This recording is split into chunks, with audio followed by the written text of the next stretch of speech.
Tomorrow, the man hired to evaluate police reform at APD will deliver his latest report to a federal judge. It isn't pretty. The Monitor says APD hasn't taken reform to heart and would rather protect its image than learn from its mistakes.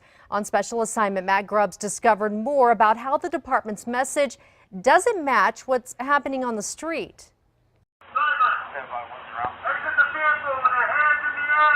APD had Majestic Howard cold. Yeah, I can see through the rear view. They're moving around in there. The convicted felon had stolen a bait car, fitted with cameras and everything. When he took off running, Officer Jonathan Franco caught him in 15 seconds. Howard was sitting with his hands up when Franco and Officer Benjamin Daffrin took him to the ground.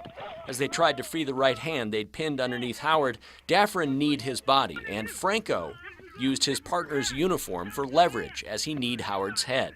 Within seconds of those blows, Howard was handcuffed, his head hanging off the curb. Is he breathing in that water? Can he breathe? Want to get him up? Here.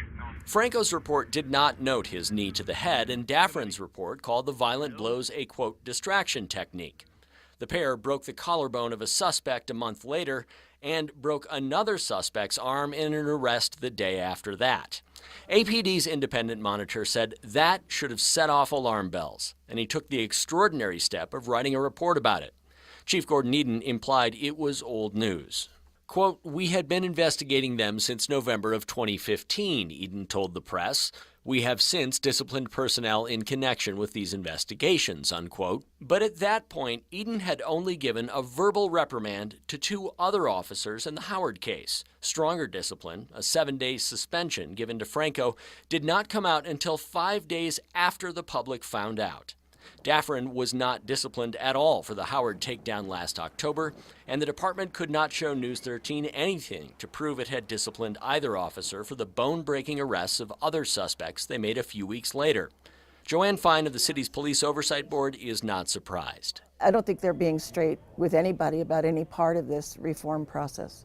Chief Eden, Fine says, only recently promised to let the board know when he disagreed with its findings on officer discipline. But we've heard that before. Right now, he's got 57 letters outstanding. The department has also ignored the law that says it has to make the internal affairs case for Majestic Howard public. Tomorrow, APD will once again face a federal judge and argue it's making progress toward reform, despite growing concerns from the independent monitor that it is not. On special assignment, Matt Grubbs, KRQE News 13. APD did not make anyone available to interview for this story. At krqe.com, you can read more and see those disciplinary letters which one officer refused to sign.